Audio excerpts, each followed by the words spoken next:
నమస్తే దోస్తులు, కాశ్మీరా 2 సిరీస్ అయితే మళ్ళీ మీ ముందుకు తీసుకొని వచ్చేసిన. అండ్ ఫస్ట్ ఆఫ్ ఆల్ అందరికి వినాయక చవితి శుభాకాంక్షలు. అండ్ పేజ్ 1 అయితే వేరే లెవెల్ ఉంటుంది, మీ అందరికి బాగా నచ్చుతుంది చూడండి. అండ్ పేజ్ 2 కూడా ఫాస్ట్ గా కావాలనుకుంటే మాత్రం ఈ వీడియోకి 24 hours లో 8K లైక్స్ వచ్చినాయి అనుకో, చాలా ఫాస్ట్ గా పెడతా. ఎండింగ్ వేరే లెవెల్ ఉంటుంది, ట్విస్ట్ తొందరగా చూసేసేయండి అందరూ.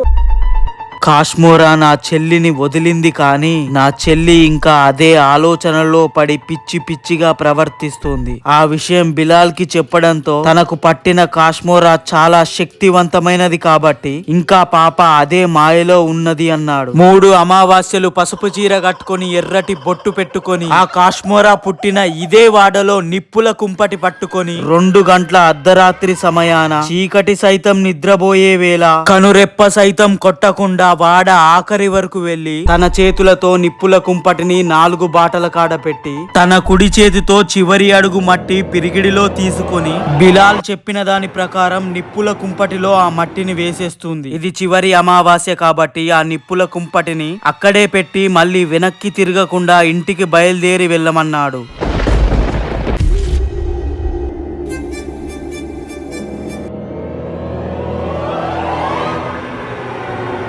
ఈ ఆటితో మా చెల్లికి పూర్తిగా నయ్యం అవుతాదనే నమ్మకంతో నేను మా అమ్మ ఇంటి బయట ఎదురు చూస్తూ మా చెల్లి కోసం నిలబడ్డాం.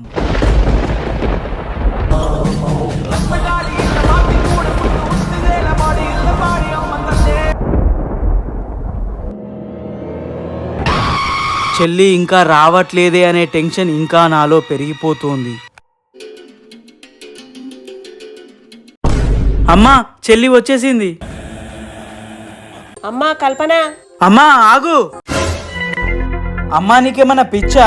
బిలాల్ చెప్పింది మర్చిపోయినవా? చెల్లి స్నానం చేసి లోపలికొచ్చి దీపం ముట్టించే వరకు ముట్టుకోవద్దని. అవును కదా నాన్న, నీ మర్చిపోయాను నాన్న. అమ్మా కల్పన, స్నానం చేసి రావా, దీపం ముట్టిస్తూ. సరే అమ్మా, మీరు లోపలికి వెళ్ళండి, నేను స్నానం చేసి వచ్చి దీపం వెలిగిస్తా.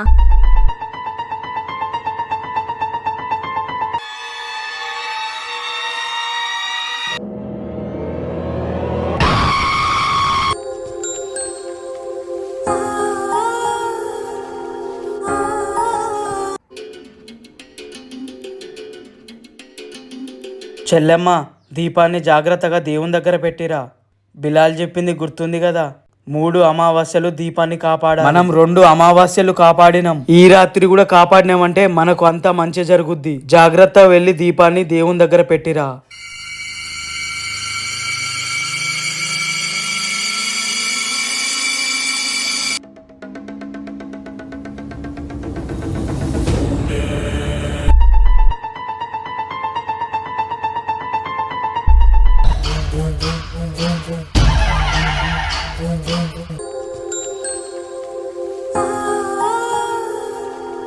అమ్మా,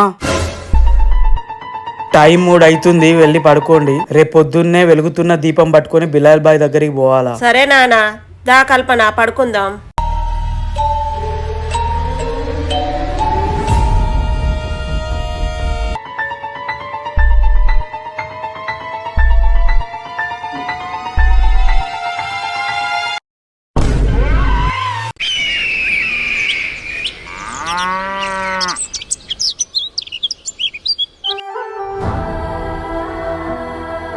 అమ్మా, ఎవరైనా ఉన్నారా ఇంట్లో? చందా కోసం వచ్చినాం. అరే బిలాల్ వస్తున్నాడు, పదరా. వచ్చాడే భుజము తట్టి. బిలాల్ అన్న, వినాయకుని పండుగ వస్తుంది, చందా రాయవా? చందా లేదు, ఏం లేదు, పోర్రా. బిలాల్ భాయ్ పని మీద ఉన్నాడు. ఆగు జావేద్, మీకు చందా రాస్తా గాని వినాయకుడిని ఏ గల్లీలో పెడుతున్నారా? ఇంకెక్కడ గల్లీలో అన్నా? మన గల్లీలోనే. అవునా? అయితే నేను ఒక ప్రశ్న వదులుతా, దానికి కరెక్ట్ సమాధానం మీరు చెప్తే మీకు చందా రాస్తా, సరేనా? ఏంటి ఆ ప్రశ్న? ఏది వదులు. వినాయకుడికి 10 రోజుల పూజ చేసి 11వ రోజు నిమజ్జనం చేస్తారు కదా, ఎందుకో చెప్పండి చూద్దాం. మాకేం తెలుసు, మేము చిన్నపిల్లలం కదా. అయితే చెప్తా, తెలుసుకోండి. వేదవ్యాసుడు వినాయకుడికి వినాయక చవితి రోజే మహాభారతం చెప్పడం కొనసాగించాడట. 10 రోజుల పాటు వేదవ్యాసుడు చెప్తూనే ఉన్నాడు, వినాయకుడు రాస్తూనే ఉన్నాడు. అవునా? అవును. అలా 10 రోజులు వినాయకుడు రాయడం మూలాన వినాయకుడి ఒళ్ళంతా వేడెక్కిపోతది. అది గమనించిన వేదవ్యాసుడు వినాయకుడికి పక్కనే ఉన్న కొలనులోకి తీసుకెళ్లి స్నానం చేపిస్తాడు.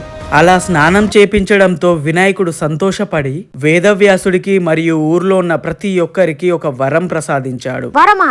ఏంటి ఆ వరం? గణపయ్యకి ఎవరైతే 10 రోజులు నిష్ఠతో పూజ చేసి 11వ రోజు నిమజ్జనం చేస్తారో వాళ్లకు గణపయ్య తోడుంటా అని, వాళ్లకు ఎలాంటి సమస్యలు వచ్చినా వాటిని ఎదుర్కొంటా అని గణపయ్య మాటిస్తాడు.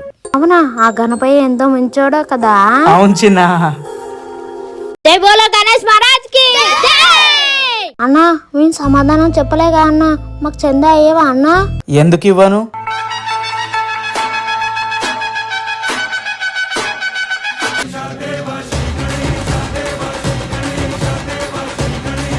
తీసుకోండి. జై బోలో గణేష్ మహారాజ్ కి జై బోలో గణేష్ మహారాజ్ కి భాయిజాన్, ఇవన్నీ మీకెలా తెలుసు? మనం అన్ని మతాల గురించి తెలుసుకోవడం మన బాధ్యత. మన దగ్గరికి ఎంతో మంది వాళ్ళ సమస్యను ఎదుర్కోలేక మన దగ్గరికి వస్తుంటారు. వాళ్ళు ఏ మతస్థులో మనకు తెలియదు, కానీ వాళ్ళు ఎదుర్కోలేని సమస్య తొలగిపోవాలంటే వాళ్ళు నమ్మే ఆ దేవుడి వల్లే అది సాధ్యం అవుతుంది. వాళ్ళు బలంగా నమ్మేది వాళ్ళ దేవుణ్ణి. అలాంటి దేవుని గురించి తెలుసుకోపోతే ఎలా జావీద్? అవును భాయిజాన్, నేను కూడా తెలుసుకుంటా. మనకు అల్లా ఎంత గొప్పనో ప్రతి మతంలో ఉండే దేవుడు కూడా వాళ్ళకంతే గొప్ప. సబ్కా మాలిక్ ఏక్ హై. అవును భాయిజాన్, సబ్కా మాలిక్ ఏక్ హై. ఏమైంది భాయిజాన్? అమ్మా ఏందమ్మా దీపం ఆరిపోయింది? ఏంది నాన్న ఇలా జరిగింది? నాకు భయంగా ఉంది నాన్న. అమ్మా 2 అమావాస్యలు చాలా జాగ్రత్తగా కాపాడినాం కదమ్మా దీపాన్ని. ఏందమ్మా చివరికి వరకు ఇలా జరిగింది? అమ్మా చెల్లిని తీసుకొని బిలాల్ బాయ్ దగ్గరికి పోదాం పదమ్మా.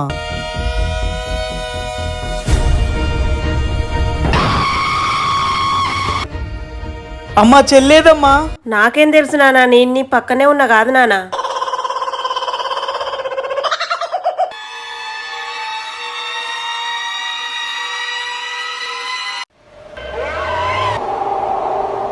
అమ్మా ఏంటమ్మా మళ్ళా కల్పన ఇలా ప్రవర్తిస్తుంది? అదేం చేసిందిరా? ఆడ నిలబడ్డది, పోయి తీసుకొస్తా నేను, ఆగు. అమ్మ కల్పన,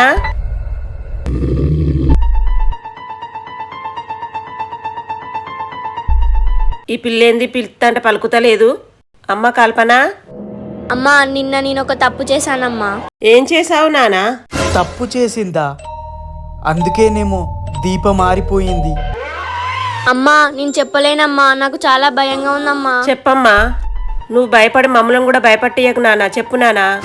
బిలాల్ బాయ్ మరీ చెప్పాడు కదా కల్పన, 3 అమావాస్యలు చెప్పింది చెప్పినట్టు చెయ్యని. తప్పు ఎలా చేస్తావు నువ్వు? నిన్ను కాశ్మీరా బార్ నుంచి కాపాడడానికి మా ప్రాణాలు తెగించి కాపాడాం తెలుసా? నువ్వు ఊకోరా, చెల్లి భయపడుతుంది. ఇప్పుడు భయపడి ఏం లాభం అమ్మా? దీపం ఆరిపోయింది అక్కడ. ఇప్పుడు బిలాల్ బాయ్కి ఏం సమాధానం చెప్తామమ్మా? ఆరిపోయిన దీపాన్ని పట్టుకొని ఏమని పోతాం ఆయన దగ్గరికి? బిల్లాల్నే మన ఇంటికి రమ్మన్నానా. సరే అమ్మా. నువ్వు రా కల్పన, మనం ఇంట్లోకి పోదాం.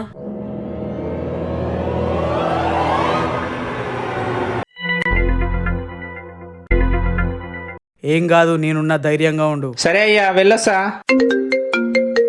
భాయిజాన్, అక్కి ఫోన్ చేస్తుండు. హలో బిలాల్ బాయ్, నిన్న రాత్రితోని 3 అమావాస్యలు పూర్తయినాయి బాయ్. దీపాన్ని పట్టుకొని జాగ్రత్తగా నా దగ్గరికి తీసుకొని రండి. అంటే బిలాల్ బాయ్, వచ్చే దారిలో దీపం గిన ఆరిపోతే బిలాల్ బాయ్, ఆరిపోవడానికి అది ఒట్టి దీపం కాదు. ఆ జ్యోతి తుఫాను వచ్చినా ఆరిపోదు. ఎందుకంటే ఆ దీపాన్ని వెలిగించింది నిప్పుల కుంపటి పట్టుకొని తిరిగిన కల్పన. ఆ దీపం అసలుకే ఆరిపోదు. ఈ ప్రకృతే ఆ దీపాన్ని కాపాడుతుంది. వెంటనే తీసుకొనిరా. సరే బిలాల్ బాయ్, కాకపోతే చెల్లి కొంచెం సుస్తుగా ఉన్నది బిలాల్ బాయ్. మీరు ఏమనుకోకపోతే మీరే ఒకసారి ఇంటికి వచ్చి వెళ్ళొచ్చు కదా. సరే వస్తాం.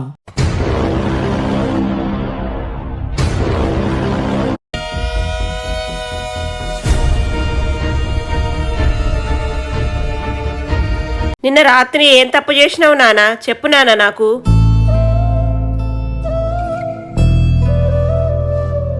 చెప్పు నానా, అట్లా మాట్లాడకుంటే ఎట్లా నానా? చెప్పు నానా. అమ్మా బిలాల్ బాయ్ వస్తా అన్నాడు. దీపం ఎట్లమ్మా? బిలాల్ బాయికి చెప్తారంటే ఈ పిల్ల ఏం చెప్తలేదు, బిగుసకపోయింది. అవునా? ఏం చేద్దాం ఇప్పుడు? మీరే వెలిగించండి ఆ దీపాన్ని.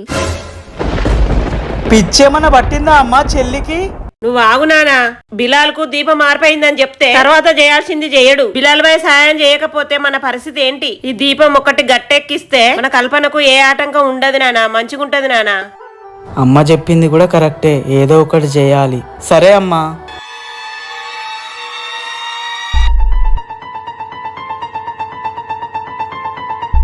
భాయిజాన్, ఈ రోజుతో నీ పాపకు ప్రశాంతత దొరికినట్టే కదా. కాశ్మోరా కల్పన శరీరాన్ని వదిలి ఈ రోజుకి 30 రోజులు అవుతుంది. అయినా కల్పన ప్రశాంతంగా ఉంటలేదంటే అర్థం చేసుకో ఆ కాశ్మోరా ఎంత శక్తివంతమైనదో. అవును భాయిజాన్, మనం ఎన్నో దయ్యాలను వదిలించడం గానీ ఈ కాశ్మోరా చాలా శక్తివంతమైంది భాయిజాన్. సరే పద, అసలుకే మనం వెళ్ళేసరికి చీకటి అవుతుంది. వాళ్ళు మన కోసం ఎదురు చూస్తూ ఉంటారు.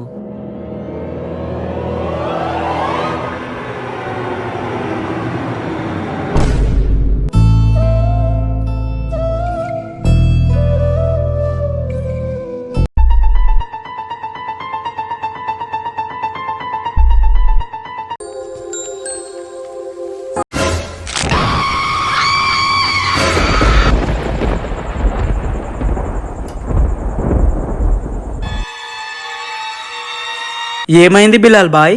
ఏమీ లేదు.